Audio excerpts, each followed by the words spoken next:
अस्सलामु अलैकुम वरहमतुल्लाहि वबरकातुह। वालेकुम अस्सलाम। अऊज़ु बिल्लाहि मिनश शैतानिर रजीम। बिस्मिल्लाहिर रहमानिर रहीम।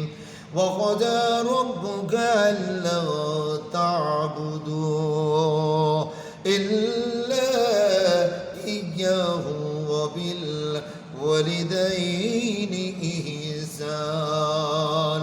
إما يبلغن عندك الكبر أحدهما أو كلاهما فلا تقل لهما أف ولا تنهرهما وقل لهما قولا كريما واخفض لهما جناح الذل من الرحمة وقل رب ارحمهما كما ربياني صغيرا।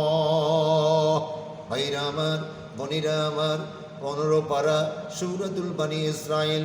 বাবা আমার খেদমত করলে আল্লাহ কত বড় খুশি হয়ে যায়। যারা খেদমত করি না তাদের উপর আযাব গজব চলে আসে। আল্লাহ বললেন উফি ওয়ালা তানহারহুমা, তাদের সাথে তুমি ঝিগাড় মেরে তুমি কথা বলো না, চোখ গরম করে কথা বলো না। আল্লাহ পাক রব্বুল আলামিন সহিহ বুখারী শরীফের হাদিসের মধ্যে দয়ার নবীজি ঘোষণা করেছেন, একজন আল্লাহর ওলি ছিল যার নাম হলেন জুরাইজ। আল্লাহর ওলি জুরাইজ, আল্লাহর ওলি ইবাদত খানায় গিয়া মাঠের মধ্যে জুরাইজ ইবাদত বান্দেগি খানকা করে নিয়ে বসে বসে ইবাদত বন্দেগি করতেন, তাসবিহ তাহলিল জিকির আজকার করতেন। ইন্দা মিনিট সময় জুরাইজের মা জুরাইজকে দেখতে পেল না। আহারে আমার সন্তান মাঠের মধ্যে গিয়ে ইবাদত করে। এবার জুরাইজের মা এক পা দুপা করতে করতেই মাঠের মধ্যে খানকার কাছে, এবার জুরাইজের খানকা যেখানে ইবাদত করে ওই খানকার পার্শ্বে চলে গেল। যাবার পর বলল জুরাইজ, জুরাইজ বলে ডাকলো। জুরাইজ মায়ের কথায় কান দিল না, এবার আল্লাহর ইবাদত করতে লাগলো। জুরাইজ মনে মনে চিন্তা করলো, মায়ের সাথে কথা বললে আল্লাহর ইবাদত নষ্ট হয়ে যাবে। এবার জুরাইজের মা চলে আসলো। দ্বিতীয় দিন আবার জুরাইজের মা এবার চলে গেল জুরাইজ, এবার মার সাথে কথা বললো না। তৃতীয় দিন জুরাইজ এবার বসে খানকা ইবাদত করছে। জুরাইজের মা এবার কিন্তু চলে গেল। যাওয়ার পর বলছে জুরাইজ জুরাইজ জুরাইজ কথা বলে না। মা আসল পেতে দোয়া করে দিল মাঠের মধ্যে। আহারে 3 দিন আমি এলাম, আমার জুরাইজ আমার সাথে কথা বলল না।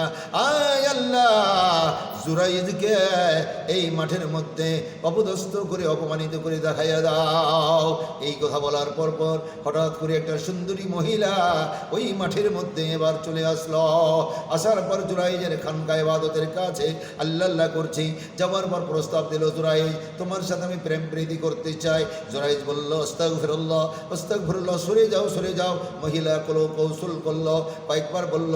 জুরাইজ মহিলার দিকেই তাকাইল না। ইন দ্য মিনিট সময় মহিলা ওই মাঠের মধ্যে এবার কিন্তু একজন রাখাল চলে আসলো। ওই রাখালের কাছে গেল। রাখালের কাছে যাওয়ার পর মহিলা কিন্তু মনোবাসনা পূরণ করে ফেলল। মহিলার পেটটা এবার বড় হয়ে গেল। এবার ওই এলাকার লোককে বলতে লাগলো, আহারে আমার এই পেটের বাচ্চা হয়েছে। ওই খানকার মধ্যে বসে বসে আল্লাহর ওলি জুরাইজ ইবাদত করছে, ওকে বলে দাও ওই আমার পেটে বাচ্চা জন্ম দিয়েছে। এই কথা বলার পর ওই এলাকার লোকেরা মারার জন্য এবার কিন্তু জুরাইজের খানকার কাছে গিয়ে মারপিট করলো। মারপিট করার পর জুরাইজকে আঘাত করলো। জুরাইজ কাঁদতে কাঁদতে বলল, আমাকে মারো না, এই মহিলা আমাকে অপবাদ দিতেছে। আমার সন্তান নয়, এই পেটের মধ্যে যে সন্তান জন্মগ্রহণ করেছে আমাকে তোমরা মারো না। এই সন্তান যখন ভূমিষ্ঠ হবে, ভূমিষ্ঠ হওয়ার সাথে সাথে সন্তান বলে দিবে বাবাকে তার। এই কথা বলার পর এবার বাচ্চা যখন হলো, এলাকার জনতার লোকজন সব চলে আসলো। এবার আসার পর হাজির হয়ে গেল। হাজির হয়ে যাওয়ার পর বলল, আজকে সন্তান মায়ের পেট থেকে পড়ে কথা বলবে। এবার জুরাইর 2 রাকাত নফল নামাজ পড়ি আল্লাহর কাছে চোখের পানি ছেড়ে দিয়া এবার জনতার মধ্যে ওখানে মানুষের মাঠের মধ্যে গেল। এবার ওই মেয়েটাকে হাজির করা হলো। হাজির করা হওয়ার পর এবার কিন্তু বাচ্চা ভূমিষ্ঠ হয়ে গেল। ভূমিষ্ঠ হয়ে যাওয়ার পর বাচ্চাকে কিন্তু এবার তারা বলল, ও বাচ্চা, আজকে জনতার মধ্যে বলে দাও, আজকে জনতার মধ্যে বলে দাও কে তোমার বাবা, তোমাকে জন্ম দিয়েছে বলে দাও। বাচ্চা জনতার সামনে প্রাণ খুলে বলল, আহারে, এই যে ব্যক্তি চোরাই এসেছে, ইনি আমার বাবা নয়, ইনি আমার বাবা নয়।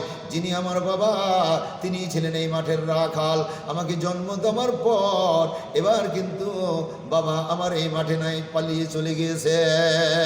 এই কথা বলার পর যেই ব্যক্তিরা জুরাইজের আল্লাহর ওলিকে মারার জন্য, ইবাদতকারী আল্লাহর জুরাইজকে মারার জন্য, পিটার জন্য আক্রমণ করে শাস্তি দিয়েছিল, এই শাস্তি দেওয়ার পর তারা আজ বলল, আহারে আমরা ভুল করেছি, তোমাকে মারতে চাই না, তোমাকে আমরা ভুল করেছি, তোমার খানকাটা আমরা সোনা দিয়ে তৈরি করে, ঘরটা তৈরি করে দেব। জুরাইজ কাঁদতে কাঁদতে বলল, সোনার খানকা দিয়ে আমি তৈরি করতে চাই না, আমি চাই না, মাটির মানুষ, মাটিতে আমি সৃষ্টি হয়েছি, মিনহা খলাকনাকুম ওয়া ফিহা নুঈদুকুম ওয়া মিনহা নুখরিজুকুম তারাতান উখরা। আমি চাই না এই মাটির মধ্যেই আমি থাকবো, সোনার গৃহ ঘর তোমাদের কাছে আমি বানিয়ে নিব না। তারা ভুল স্বীকার করে আল্লাহর ওলি, আল্লাহর ইবাদতকার জুরাইজের কাছে ক্ষমা চেয়ে নিল। আমার ভাইরা, আমার মায়েরা, আমার বোনেরা বলতে চাই, ওই রকম মায়ের সাথে যদি আমার কোনো ভাই অবাধ্য খারাপ ব্যবহার করে থাকেন, তাহলে এই দুনিয়ায় অশান্তি, আখিরাতে গিয়ে আপনি শান্তি পাবেন না। জুরাইজের মতো এইরকম যদি কেউ অবাধ্য হয়ে থাকেন, আজকের মাহফিলে থেকে যাওয়ার পর এবার মায়ের হাত ধরে কান্না করে চোখের পানি ফেলে মাফ করি, ক্ষমা চাইলেন, আল্লাহ আপনার জন্য বরকত করে দিবেন। মাশাআল্লাহ।